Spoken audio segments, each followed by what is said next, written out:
नमस्कार, मैं हूं श्वेता रंजन। आप देख रहे हैं नेशनल खबर। जाहिर सी बात है, जो देश में फिलहाल आप अपने आसपास देख रहे हैं, हर कोई परेशान है, हर कोई त्रस्त है और एक बहुत बड़ी मुसीबत, संकट ऐसा है जैसे हमारी जिंदगियों को लील लेने के लिए तैयार बैठा है, हमारे सामने है। इसमें बात आती है कि वैक्सीनेशन जो है हमें कोरोना से बचा सकता है, या जो गाइडलाइंस हैं हम उसको पूरे नियम के साथ फॉलो करें तो भी हम अपने आप को काफ़ी हद तक सुरक्षित रख सकते हैं। लेकिन इसमें बीच बीच में कोई अजीब सी बात भी आ जाती है। लोग अलग अलग तरह की सलाह भी देने लगते हैं, भ्रमित करने लगते हैं। और ये सलाह देने वाले कोई और नहीं होते बल्कि केंद्र में बैठे लोग, यानी हमारे देश में जो शासन चला रही भाजपा सरकार है, उसके मंत्री, उसके अपने अधिकारी, अपने जो उनके डिफरेंट सिस्टम्स हैं, उसके लोग अलग अलग तरह के बयान देते हैं और ऐसा लगता है जैसे काफ़ी हद तक लोगों को भ्रमित करने की कोशिश करते हैं। अब आप देखिए, जैसे मैं आपको बताना चाहूँगी कि 7 मई 2020 को केंद्र सरकार के जल शक्ति मंत्रालय ने ICMR को, यानी जो Indian council for medical research है, उसको सलाह दी थी कि गंगा जल के माध्यम से हम चाहें तो उस पर रिसर्च कर सकते हैं और शोध करके ये पता लगा सकते हैं कि क्या गंगा जल के इस्तेमाल से कोरोना को दूर किया जा सकता है। कितना बढ़िया सजेशन दिया था, जिस पर हालांकि ICMR ने कहा था कि इस बारे में अभी वो शोध नहीं करना चाहते, लेकिन पूरी तरह से नकारा भी नहीं था। फिलहाल हम ये नहीं कर सकते, ऐसा कहा था। फिर आप देखिए, जुलाई 2019 में बीजेपी MP सत्यपाल सिंह, उन्होंने कहा था कि जो डार्विन की थ्योरी है, डार्विन की थ्योरी, चार्ल्स डार्विन की, वो गलत है कि इंसान जो है बंदर से मानव नहीं बना, बल्कि वो हम सेजेस के पुत्र हैं। It is our believe that we are descendants of rishis.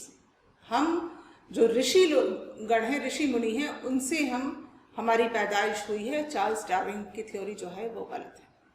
ठीक है।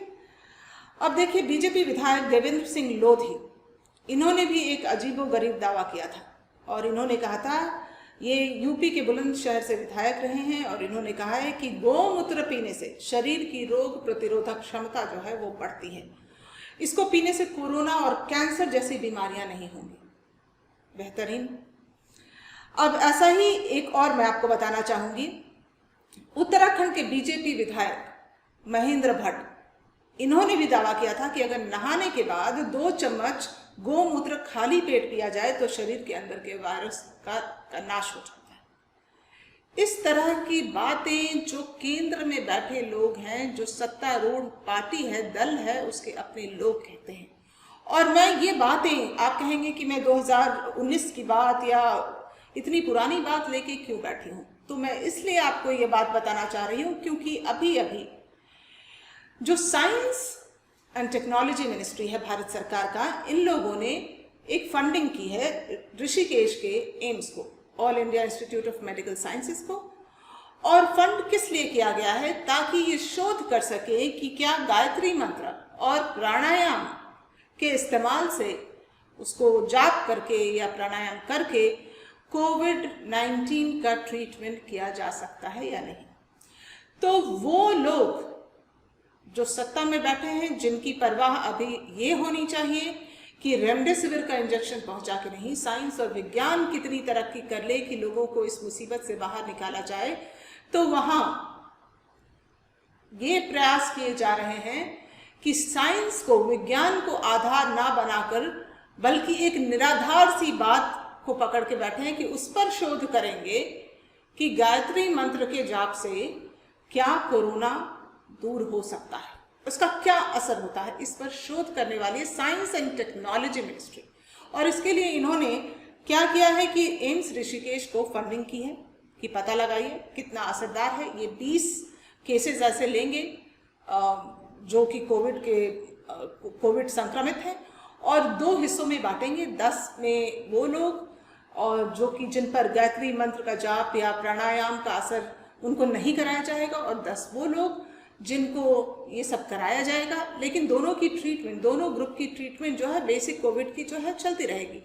तो ये शोध करने के लिए जो साइंस एंड टेक्नोलॉजी मिनिस्ट्री है वो एक बेतुकी सी बात कर रहा है कि मतलब अब दुनिया जो है इंजेक्शन पे इंजेक्शन इजाद कर रही है और साइंस और टेक्नोलॉजी को बढ़ावा देने की बात कर रही है, तो हम बात कर रहे हैं गायत्री मंत्र की कि क्या हम इससे, मैं इसके खिलाफ नहीं हूं, इससे हो सकता है मेंटल पीस मिलता हो, बहुत कुछ है, लेकिन ये आधार नहीं हो सकता।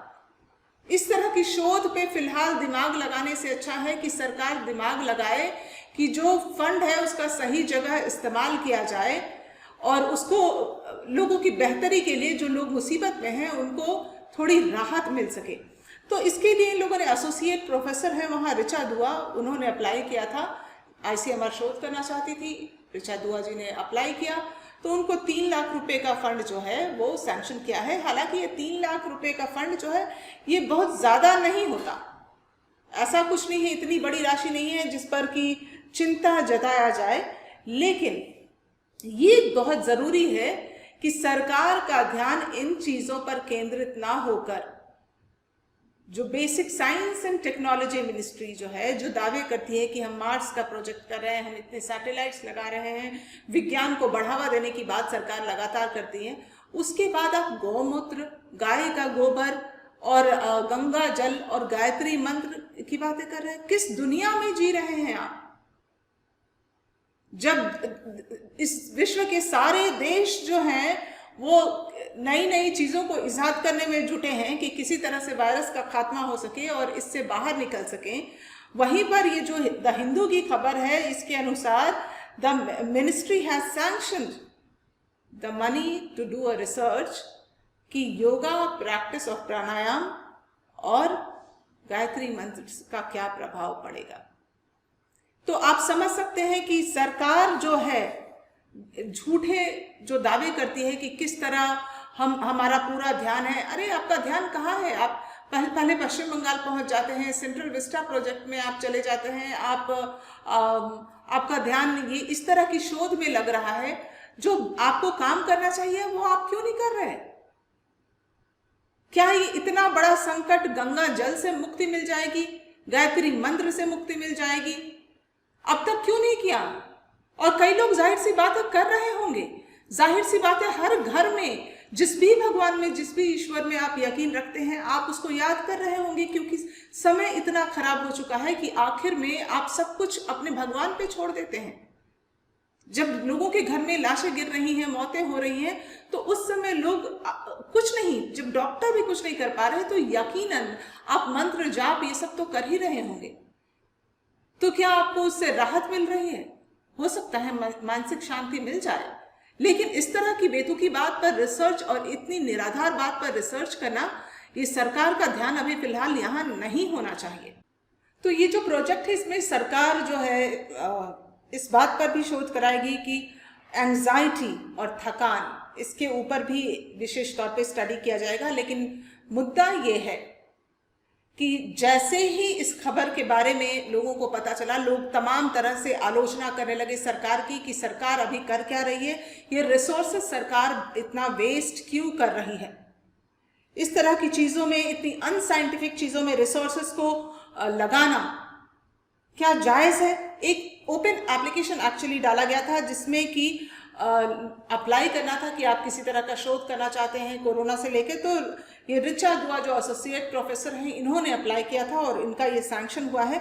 लेकिन बात यह है कि इस तरह की बातें, भ्रमित करने वाली बातें, जो कि लोग गलत गलत चीज़ें कर रहे हैं। अभी फिलहाल मैंने कुछ दिनों पहले अखबार में पढ़ा कि नाक में नींबू का रस डालने से किसी की मौत हो गई। लोग इस तरह की चीज़ों का उपयोग कर रहे हैं, इस तरह की तिकड़म अपना रहे हैं, लेकिन वो खतरनाक हो जा रहा है उनके लिए। तो क्या ये लोगों को भ्रमित करने की कोशिश नहीं है? ऐसे समय में सरकार को सीधी एक चीज पर फोकस करना चाहिए कि आप वैक्सीन लीजिए, कोरोना संक्रमित होने से खुद को बचाइए, गाइडलाइंस का फॉलो कीजिए और एक दूसरे से सोशल डिस्टेंसिंग रखिए। तो सरकार इस तरह के शोध पर अपना पूरा ध्यान केंद्रित किए हुए हैं, और ध्यान केंद्रित करे भी क्यों ना, क्योंकि आप देखिए अब तक मैंने जैसा आपको प्रोग्राम के शुरू में बताया कि बीजेपी का ये हमेशा से रहा है कि आप उसको आध्यात्म, हिंदुत्व, पता नहीं कहाँ कहाँ से जोड़ के आप ले आते हैं। आप गौमूत्र की बात करने लगते हैं, गोबर की बात करने लग जाते हैं। प्रधानमंत्री नरेंद्र मोदी ने तो एक बार ये भी कहा था कि गणेश जी की जो सूंड है वो सूंड प्लास्टिक सर्जरी से बनाई गई थी। उस समय में कर्ण का जन्म जो हुआ था, महाभारत के कर्ण का जन्म स्टेम सेल से हुआ था। सत्यपाल सिंह ने कह दिया था, जो मंत्री रह चुके हैं, उन्होंने कहा कि पुष्पक विमान के बारे में IIT के स्टूडेंट्स को पढ़ाया जाना चाहिए। तो ये इस तरह की जो आप बेतुकी बातें रह के करते रहते हैं, ये लोगों को भ्रमित करने की कोशिश है। कृपया सरकार से अनुरोध है कि इस तरह की बातें आप फिलहाल ना करें और पूरा ध्यान आप इस बात पे फोकस करें कि कैसे ये संकट से हम खुद को बचाकर रख सकें और हर नागरिक सुरक्षित रह सके। अगर आप मेरी बात से सहमत हैं तो हमारे चैनल को लाइक और सब्सक्राइब करें और अपनी राय जरूर लिखें। नमस्कार।